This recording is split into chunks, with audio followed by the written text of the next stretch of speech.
Well, we're getting ready to actually proof our dough, which means I've already pulled it out of the bread machine, divided my loaves up, split the dough into, and put it into the pans. And so what I'm doing is the oven is only set to low. It's about the lowest it's going to get, which is saying warm.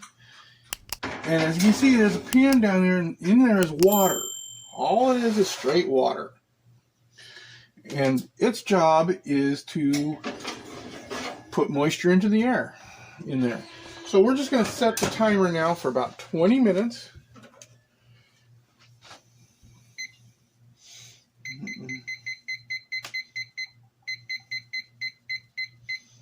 And then in 20 minutes, when this comes out, we're going to go ahead and apply our egg wash, turn up the oven to the temperature we want to bake at, and then we'll bake it. So, or actually, when it's done proofing, I should say. So, see you in a little bit. Well, I see you stuck around. So, we're going to go ahead and pull these out. They've been sitting in there long enough to rise. And then we'll go ahead and heat the oven up. So we can bake them.